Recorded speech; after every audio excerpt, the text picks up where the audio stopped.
અને સર્વ ઋષિઓ સૂતને સંબોધન કરે છે અને સૂત પુરાણજીને શિવકથા કહેવા માટે પ્રેરિત કરે છે. આવો એક શ્લોક બોલીને કથાનો પ્રારંભ કરીએ. અને એક એક શ્લોક મહાદેવની પૂજા છે, એક એક શ્લોક શંકર ભગવાનનું આરાધન છે, એક એક શ્લોક એ ભગવાન મહાદેવનો મંત્ર છે. આ વ્યાસજીનો પ્રસાદ છે. સૂત સૂત મહાભાગ, હે સૂત પુરાણજી, તમે મહાભાગ્યવાન છો. અને જેટલી વસ્તુ મહાદેવ સાથે જોડાણી તેને મહાશબ્દથી સંબોધિત કરી છે. આપણે શંકર ભગવાનને દેવ નથી કહેતા, શંકર ભગવાનને આપણે મહાદેવ કહીએ છીએ. શંકર ભગવાનની પૂજાને પૂજા નથી કહેતા, મહાપૂજા કહીએ છીએ. મહાદેવની આરતીને આરતી નથી કરતા, મહાઆરતી કહીએ છીએ. શંકર ભગવાનના પ્રસાદને પ્રસાદ નથી કહેતા, તેને મહાપ્રસાદ કહીએ છીએ. શંકર ભગવાનની રાત્રિને રાત્રિ નથી કહેતા, મહાશિવરાત્રિ કહીએ છીએ. ભગવાનની કથા જે સાંભળે છે તેને ભાગ્યવાન નથી કહેતા, તેને મહાભાગ્યવાન કહીએ છીએ. ભગવાન મહાદેવની કથા સાંભળવાથી પુણ્ય ન મળે, મહાપુણ્ય પ્રાપ્ત થાય છે. ભગવાન મહાદેવની કથા અદ્ભુત નથી, મહાઅદ્ભુતામ કથા, મહાઅદ્ભુત કથા છે. ભગવાનની કથા સાંભળે તે આત્મા નથી, મહાદેવની કથા સાંભળે તે મહાત્મા છે. જેટલી જેટલી વસ્તુ મહાદેવ સાથે જોડાણી તેને મહાશબ્દથી સંબોધિત કરી છે. તેથી સૂતનું સંબોધન કરતા કહ્યું મહાભાગ. કોણ મહાભાગ? તો કે ભગવાનની જે કથાનું શ્રવણ કરે છે. તેથી આપ સૌ કથામાં ઉપસ્થિત ભાઈઓ બહેનો વડીલો, આપ કોઈ સામાન્ય જીવાત્મા નથી, પરમાત્માની પસંદગી કરેલા માણસો છે, પરમાત્માએ પસંદગી કરેલા આત્માઓ છે. કારણ કે એટલો ચારો તરફ લગનની ધબધબાટી બોલે અને તમે જો કથામાં આટલી મોટી સંખ્યામાં ઉપસ્થિત હો તો આનાથી મોટી કૃપા ભગવાનની કઈ હોઈ શકે છે. તેથી તમારા સૌની ઉપસ્થિતિને તો હું બિરદાવું છું, તમને સૌને બિરદાવું છું, પણ આપ સૌના માતા પિતાને ગિરિબાપુના પ્રણામ છે. કારણ કે આ મા બાપના સંસ્કાર હોય ને તો જ માણસ ભગવાનની કથામાં પ્રવેશ કરે ને. બાકી કોને 3 કલાક અહીં બેસવું ગમે? પંખો મેળવ્યો એને તો ઠીક છે, બાકી જેને પંખો ઉપર ના આવ્યો હોય એને તો ગરમી તો થાય ને. કેવી કડકડતી ઠંડીમાં ગરમી પડે છે, બોલો. આપણે અહીંના રહેનારા માણસોને તો ઓછી ગરમી લાગે, પણ આ ઇંગ્લેન્ડથી જે આવ્યા હોય ને એને તો એમ લાગે કે ક્યાં ગરમીમાં બફાવા આવ્યા. કારણ કે એ તો ઠંડા દેશમાં રહેવા વાળા માણસો. અમારા ભારતીબેન, રાજુભાઈ, તેમનો બધો પરિવાર જે ઇંગ્લેન્ડથી આવ્યા છે, અમેરિકાથી જે પધાર્યા છે, એ તો ઠંડો એકદમ શીત દેશ, એમને તો વધારે પડતી ગરમી લાગે, બહુ ગરમી લાગે. આપણને તો આમ થોડુંક આમ વાતાવરણ સારું લાગે. કથા એક તપ છે, કથા એક સાધના છે, કથા એક અનુષ્ઠાન છે. વ્રતોનું વ્રત ભગવાનની કથા છે. શિવ મહાપુરાણમાં કહ્યું કે હિમાલય પહાડમાં બેસીને કોઈ સંત, કોઈ સાધુ 12 વર્ષનું કઠિન તપ કરે ને 12 વર્ષનું કઠિન તપ કરવાનું જે ફલ મળે એ ફલ મારા મહાદેવની કથા સાંભળવા માત્રથી પ્રાપ્ત થાય. કેટલો મહિમા! અને ભગવાન વ્યાસે તો તેમ કહ્યું કે જે ભગવાન મહાદેવની કથાનું શ્રવણ કરે છે, રુદ્રા એવનઃ સંશય, इसमें કોઈ સંશય નહીં, એ તો સાક્ષાત રુદ્ર તુલ્ય છે. બિરાજો કેટલા કેટલા કેટલા બધા રુદ્ર તુલ્ય છે. આપ સૌ કથા સાંભળનાર માટે કહ્યું રુદ્ર તુલ્ય ભગવાન મહાદેવનું સ્વરૂપ છે, જે કથાનું શ્રવણ કરે છે. આ મહિમા છે કથા સાંભળવાનો. તો ભગવાન વ્યાસજી હવે કથાનો પ્રારંભ કરે છે. સૂતને મહાભાગ્યવાન કહે છે. સૂત સૂત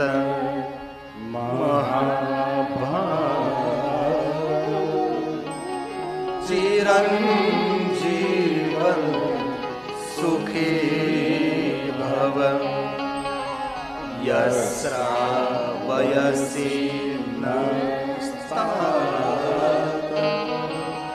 શંકરો પરમા કથા શંકરો પરમા કથા સુત પુરાણજી, તમે મહાભાગ્યવાન છો, ખૂબ જીવો, ખૂબ લાંબુ જીવો, સુખી થાઓ. અને શું કહ્યું? માનવ માત્રને સુખ અને શાંતિ આપનારી કથા કહો. કથા શું આપે? સુની મહેશ પરમ સુખ માન. સુખ નહીં, પરમ સુખની ઉપલબ્ધિ કરાવનારી આ ભગવાનની કથા છે. કથા આનંદ ના આપે, કથા પરમ આનંદને આપનારી કથા છે. તેથી કથાનું શ્રવણ કરનારને સામાન્ય ન દેખવા, એ બહુ મહાન હોય છે, બહુ જ પુણ્યવાન હોય છે. અનંત જન્મનું પુણ્ય જ્યારે એકત્ર થાય ત્યારે ભગવાન મહાદેવની કથા સાંભળવાનો અવસર મળે. આવું શિવ મહાપણમાં મહર્ષિ ભગવાન વ્યાસજી બોલ્યા છે. તેથી બહુ મહિમા છે પ્રભુની કથા શ્રવણ કરવાનો. શાંકરો પરમામ કથામ, માનવ માત્રનું પરમ મંગલ કરનારી ભગવાન મહાદેવની આપ હવે અમને કથા કહો. હવે કથાનો પ્રારંભ થાય છે. એટલે હું આ 1 કલાકથી બોલું એ કથા જ કહેવાય. હો પછી એવું નહીં સમજતા કે કથાનો પ્રારંભ ક્યારે થશે. જે રામચરિત માનસમાં તુલસીએ કથા કહી, નારદની કથા, એ કથા શિવ મહાપર્ણમાં પણ છે. પરંતુ તે કથા આપણે બહુ વારંવાર શ્રવણ કર્યું હોય તેથી નારદની હું કથા કહેતો નથી. શિવ મહાપર્ણની 2 મહાત્મ્ય કથાઓ પણ છે ને. દેવરાજ નામના બ્રાહ્મણની કથા છે, બીજી કથા બિદુંગ અને સુંચુલાજીની પણ કથા છે. એ બંને કથાઓને પગે લાગુ, પ્રણામ કરું. નારદના ચરિત્રને પ્રણામ કરું. મુનિ સતમહ નારદો. પણ હું કથાના મંડાણ જલ્દી કરવા માંગુ છું, તેથી આ બધી જ કથાઓને પ્રણામ કરી, વંદન કરીને કથાને જલ્દી હું પ્રવેશ કરું. આપ સૌ જાણો છો તે રીતે નારદે તપ કર્યું. નારદને તપનું અભિમાન આવ્યું. જો તમે, નારદને તપનું અભિમાન આવ્યું તો પણ નારદનું પુણ્ય જ ગયું. હવે તપ કરવાથી અભિમાન આવે ને જો પુણ્ય જતું રહેતું હોય તો આપણને તો સાંસારિક વસ્તુ થોડી ઘણી મળી ગઈ હોય ને અભિમાન આવે છે, તો પુણ્ય કેવી રીતે આપણી પાસે રહે? નારદે અભિમાન કર્યું, નારદે ક્રોધ કર્યો છે અને ભગવાન મહાદેવના ગણોને શ્રાપ આપ્યો છે કે તમે રાક્ષસ થશો. તેથી રાવણને કુંભકર્ણ થયા છે. ભગવાન વિષ્ણુનો અનાદર કર્યો છે અને કહ્યું કે તમે નારણમાંથી નર રૂપ ધારણ કરો. તેથી ભગવાન શ્રી રામ તરીકે ભગવાન વિષ્ણુ પ્રગટ થયા. નારદે મહાદેવના ગણોને શ્રાપ આપ્યો, વિષ્ણુનો અનાદર કર્યો છે. આ બધું નારદે કર્યું, પણ તેના બદલામાં નારદને શું મળ્યું? સંતાપ, અભિમાન, ક્રોધ, બીજાનો અનાદર કરીએ, કોઈનું અપમાન કરીએ, કોઈને શ્રાપ આપીએ, કોઈના માટે ખોટું વિચારીએ, કોઈના માટે ખરાબ બોલીએ. તેના બદલામાં આપણને શું મળે છે? તો કે સંતાપ, ઉદ્વેગ, ભય, પુણ્યનો ક્ષય, પતન, બરબાદી, આ બધું જ મળે છે. કોઈ કહે મને બરબાદ થવું છે તો એને કહેવાનું તું અહંકાર કર, અભિમાન કર, તું બીજાનો અનાદર કર, દરેકનું અપમાન કર. સ્વયંસેવક બહેનોને મારી પ્રાર્થના છે, 2 બહેનો ઉભા રહ્યો જેથી કરીને આ પાઠ ખાલી છે તો કોઈને જગ્યા ગોતવી ન પડે. એમ પેલા ગેટ ઉપર 2 બહેનો ઉભી રહી જવું ને માર્ગદર્શન કરું, ભાઈ આ બાજુ ખાલી ત્યાં જતા રહ્યો. કારણ કે માણસો અટવાય એટલે 2 બહેનો ઉભી થઈને સામા ગેટ ઉપર જાય અને ત્યાં જઈ અને ગાઈડલાઈન કરે કે ભાઈ કે આ બાજુ થોડા સોફા ખાલી છે ત્યાં બેસી. પેલા ગેટ ઉપર ઉભા રહ્યો, ત્યાં ઉભા રહી ત્યાં આવે ને કહેવાનું જો બોલવાનું નહીં, આમ મૂંગા કેમ બોલે, મૂંગ એમ કરવાનું એટલે અવાજ ન થાય. કારણ કે આમથી આવે એટલે સીધા આ બાજુ બેસે એટલે આ બાજુ જગ્યા ન હોય એટલે તમારે આમ થોડુંક સંકડાશમાં બેસવું પડે. તેના કરતા આ બાજુ થોડુંક ખાલી છે એટલે આ બેસી શકાય. હવે નારદને સંતાપ જાગ્યો છે. નારદ વિષ્ણુ ભગવાનને કહે છે કે ભગવાન મેં શિવ ગણોને શ્રાપ આપ્યો, વિષ્ણુ ભગવાન મેં તમારો અનાદર કર્યો, મારા હૃદયમાં સંતાપ જાગ્યો છે. વિષ્ણુ ભગવાન બહુ સરસ બોલે છે. વિષ્ણુ ભગવાન કહે છે નારદ સાંભળો, અભિમાન એ પતનનો માર્ગ, અભિમાન એ દુઃખનો માર્ગ, અભિમાન એ પડતીનો માર્ગ.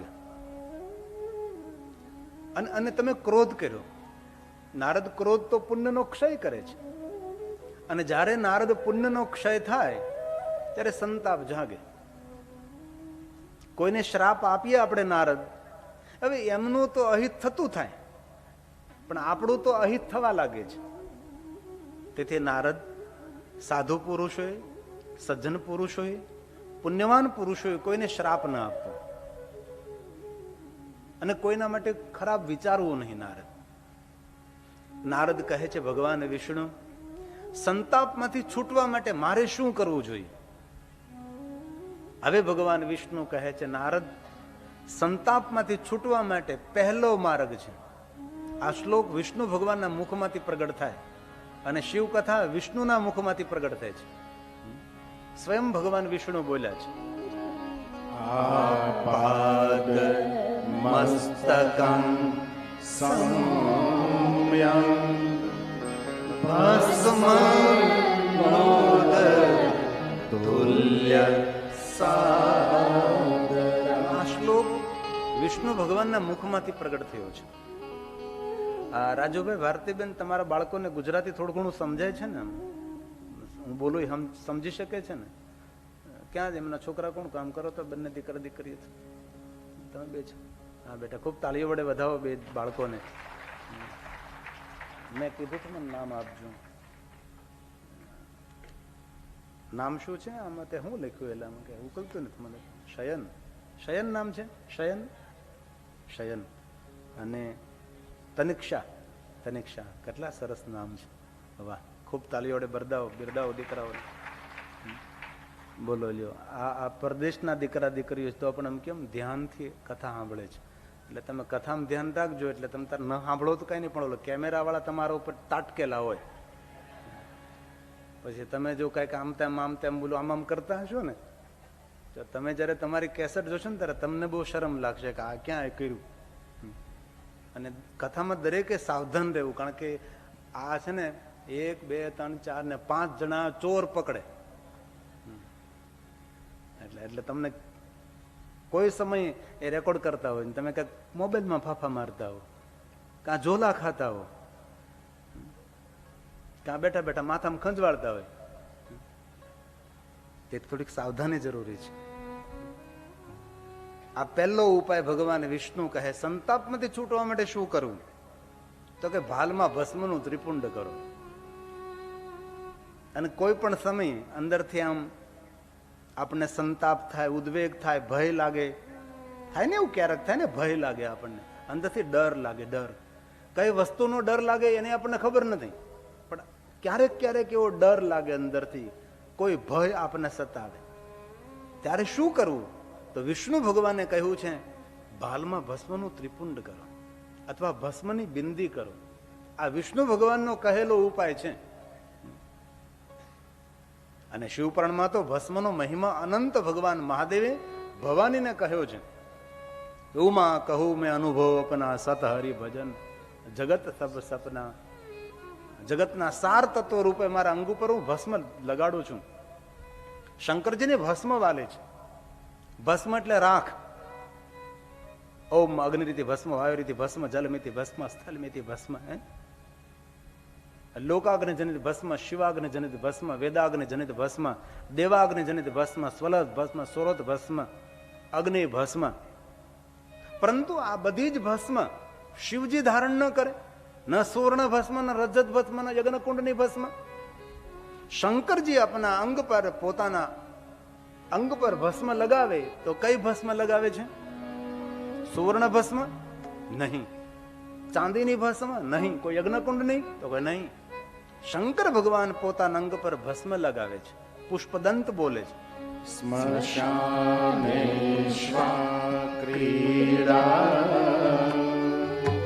સ્મર હર વિશાચા સહચર. સ્મશાનની ભસ્મ શંકર ભગવાન પોતાના અંગ પર લગાવે છે. ત્યારે પ્રશ્ન થવો જોઈએ કે સ્મશાનની ભસ્મ શા માટે ભાઈ? શંકરજી ધારે તો સુવર્ણ ભસ્મ, સોનામાંથી બનાવેલી ભસ્મ અંગ પર લગાડી શકે, ચાંદીમાંથી બનાવેલી ભસ્મ, રજત ભસ્મ, કોઈ યજ્ઞકુંડની, કોઈ શિવાગ્નિ જનિત, વેદાગ્નિ જનિત, દેવાગ્નિ જનિત, પણ નહીં, મહાદેવે શમશાનની ભસ્મ અંગ પર ધારણ કરી. કારણ કયું? કારણ એક કે દુનિયાને મોટો સંદેશ આપવા માટે કે હે માનવ, જરૂર સંસારના કાર્યો કરજે, સંસારમાં રહેજે, તારી ફરજ પૂર્ણ કરજે, પણ એ ન ભૂલવું જોઈએ તારે કે દુનિયા નાશવંત હોય કે ન હોય, પણ રૂડું રૂપાળું તારું શરીર આજની તો કાલ શમશાનની ભસ્મ બને. અને આ વાત કોઈ અજાણી વાત નથી, આપણા સૌને જાણીતી વાત છે. હજારો માણસોને મરતા જોઈએ છીએ આપણે, શમશાનમાં સળગતા જોઈએ છે, રાખ થતા જોઈએ ને રાખને ઉડતી જોઈએ છે આપણે. આ કે નવું તો નથી જ ભાઈ. અસ્ત થતો સૂર્ય મૃત્યુનો સંદેશ આપે છે, સુકાતા વૃક્ષો મૃત્યુનો સંદેશ આપે છે, પુષ્પો ખીલીને ખરીને કરમાઈને મૃત્યુનો સંદેશ આપે છે, સરોવર ને સરિતા સુકાઈને મૃત્યુનો સંદેશ આપે છે, દીપ પોતાના દિવેલને ખાલી કરે છે, દીપ બુરજાઈને મૃત્યુનો સંદેશ આપે છે. એક માણસ નહીં, હજારો માણસ મૃત્યુ પામીને મૃત્યુનો સંદેશ આપે છે. પણ દુનિયામાં કેટલા માણસો છે પોતાના મૃત્યુને ગંભીરતાપૂર્વક વિચારે છે? કેટલા માણસો છે જે જીવનનું પરમ સત્ય છે, જીવનનું પરમ રહસ્ય છે અને ગોપનીય છે? મૃત્યુ ગોપનીય છે. આમાંથી કોઈની પાસે મૃત્યુની કોઈ તારીખ ખરી કે ભાઈ 2 વર્ષ પછી, 5 વર્ષ પછી, 10 વર્ષ પછી મારે મરી જવાનું છે? જરૂર આપણે એવો નિર્ધાર કર્યો કે ભાઈ 80 કે 85 કે 90 કે 100 વર્ષ પછી આપણે મરવાના છીએ, પણ એ મૃત્યુને ગંભીરતાપૂર્વક લેનારા અને મૃત્યુને ગંભીરતાપૂર્વક વિચારનારા માણસો કેટલા છે? બહુ ઓછા માણસો છે. અને જે માણસોએ પોતાના મૃત્યુને ગંભીરતાપૂર્વક વિચાર્યું છે, એ માણસ દેવાલયમાં હોય, એ માણસ શિવાલયમાં હોય, એ માણસ પરમાત્માનું આરાધન કરતો હોય, એ માનવ પરમાત્માને પ્રણામ કરતો હોય, સત્કર્મો કરતો હોય, અને જે માણસને પોતાના મૃત્યુની ઓળખાણ થઈ ગઈ છે, એવા જ માણસો આવી ભગવાનની કથાનું આયોજન પણ કરતા હોય અને કથાનું શ્રવણ પણ કરતા હોય છે. જીવનની જેને ઓળખાણ થઈ ગઈ છે, મૃત્યુની જેને ઓળખાણ થઈ ગઈ છે. શંકર એક એવા દેવ છે, મૃત્યુની ઓળખાણ કરાવનારા દેવ છે અને મૃત્યુના ભયમાંથી મુક્ત કરાવનારા દેવ ભગવાન મહાદેવ છે. આપણે જાતને પ્રશ્ન કરીએ કે આપણે દિવસમાં કેટલી વાર આપણા મૃત્યુને વિચારીએ છીએ?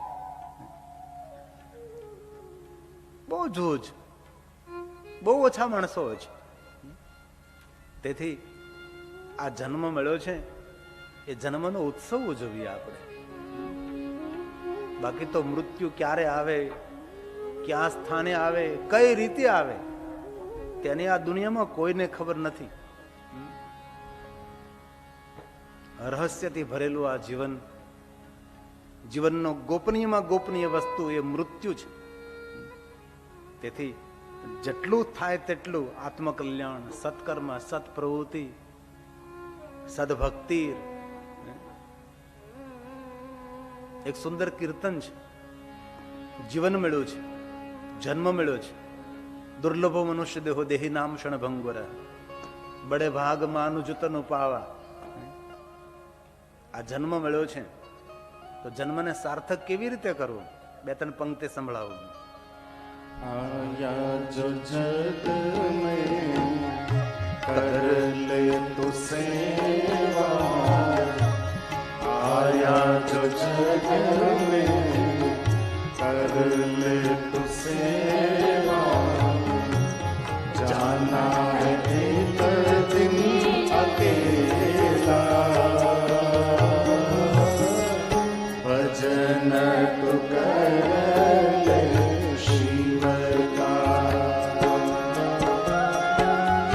भजन तू कर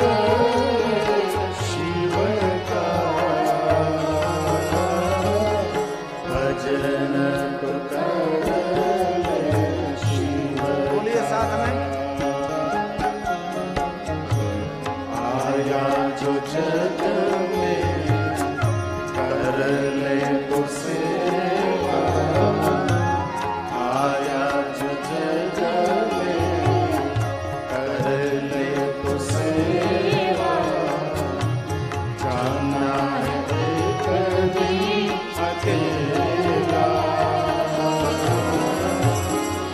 भजन तू कर ले शिव का, भजन तू कर ले शिव का, भजन तू कर ले शिव का।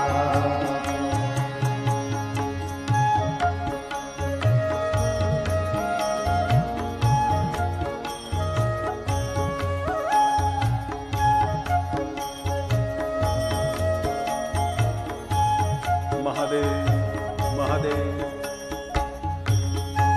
महादेव की कीर्तना सर्व पाप विनिर्मुक्त।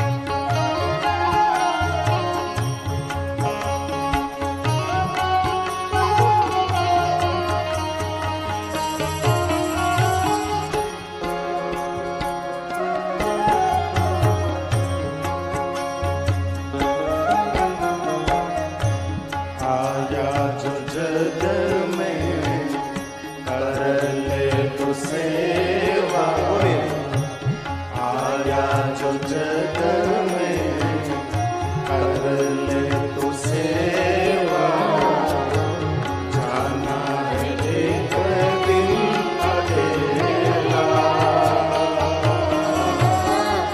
भजन तू कर ले शिव का, भजन तू कर ले शिव का, भजन तू कर ले शिव का। मानव देह महापदार्थ पारस के है कहानी, पारस की है कहानी। मानव देह महापदार्थ पारस के है कहानी, पारस की હમણાં પહેલી કથા લાભ પંચમીની ગાંધીનગરમાં હતી. પહેલી લાભ પંચમીની આ વર્ષની પહેલી કથા. બીજી કથા ડુંગરપુર હતી, ત્રીજી કથા તાલાળા ગીર હતી. તાનપુરો જગલાવે તમને તાનપુરો એની તો તંબુરો કહેવાય રામસાગર.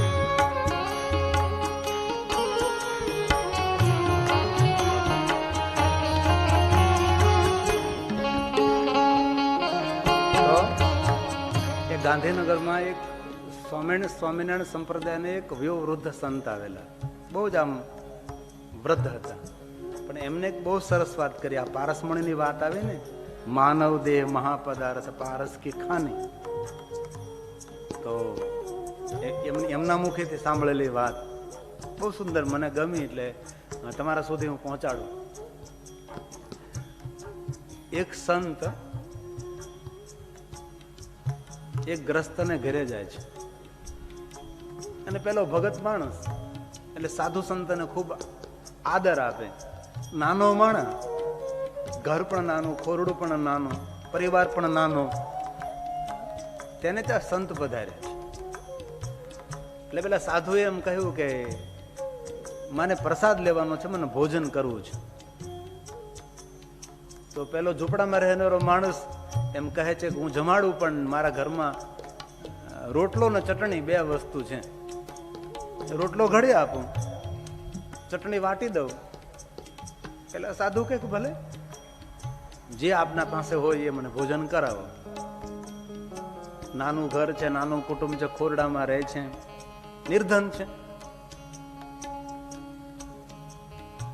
તેના ધર્મપત્ની રોટલો ઘડે છે, અને આ જે ભાઈ છે એ ચટણી વાટે છે. પત્નીએ રોટલો ઘડીને સાધુને આપ્યો, અને પેલા પુરુષ તો ભાઈ તો તેને ચટણી વાટીને સાધુને આપી. સાધુએ ભોજન કરી લીધું.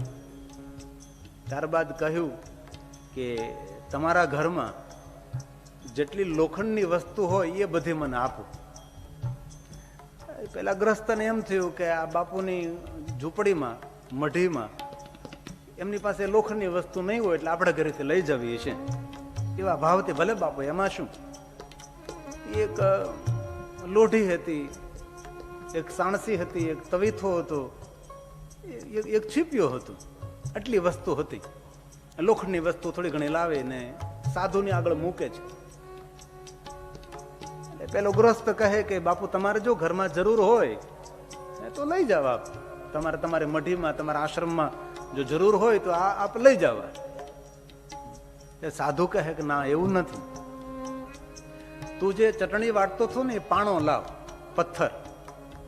પેલા ચટણી વાટી હતી, એ પાણો પથ્થર લઈને આવે છે કે લ્યો બાપુ, આ પણ તમારે લઈ જવો ચટણી બનાવવા માટે. તો કે ના ના ના, મને ચટણી બનાવવા નથી લઈ જવું, મને હાથમાં આપતું. પેલા ગૃહસ્થ આ સાધુને ઓલો ચટણી વાટવાનો જે પથ્થર હતો એ હાથમાં આપ્યો છે. એ સાધુએ એ જે પથ્થર હતો એ પેલા તવીથાને, સાણસીને, છીપિયાને, લોઢીને, લોખંડની જેટલી વસ્તુ હતી, 7-8 વસ્તુ, એને આમ એ પથ્થર અડાડવા લાગે છે. તો એ બધી વસ્તુ સોનાની બનવા લાગે. તો પેલા ગ્રસ્તે પૂછ્યું કે આ શું? ત્યારે પેલા સાધુએ કહ્યું કે તું જે પથ્થર તે ચટણી વાટે છે ને, એ સામાન્ય પથ્થર નથી, એ પારસમણી છે. અને પારસમણી જેને જેને સ્પર્શ કરે એ સોનું બની જાય છે. ત્યારે પેલા ભગતે શું કહ્યું કે બાપુ, તો પારસમણી તો મારા હાથમાં જ હતો, પણ પારસમણીની ઓળખાણ કોણ કરાવે? તમારા જેવા સાધુ હોય તો આ પારસમણીની ઓળખાણ કરાવે.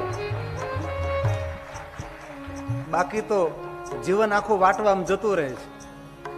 નથી બેઠતા બેઠતા વાટતા. આપણે નથી કહેતા બેઠા બેઠા પલાણાનું વાટે એટલે નિંદા કરવી. કોઈ ઘરમાં બેઠો બેઠો વાટતો હોય, કોઈ દુકાને બેઠો, કોઈ ઓફિસમાં બેઠો, બેઠા બેઠા વાટા કરે, જિંદગી આખી વાટવામાં જાય. પણ કોઈ સાધુ હોય તો ઓળખાણ કરાવે કે આ વાટવા માટે જિંદગી નથી, આ પારસમણી છે, મૂલ્યવાન જીવન છે. તેનું મૂલ્ય સમજવાનો પ્રયાસ કરીએ. તેથી આ પંક્તિની અંદર એ મરમ છે. માનવ દેહ મહાપદાર્થ પારસ કી હૈ ખામી, પારસ કી હૈ ખામી. માનવ દેહ મહાપદાર્થ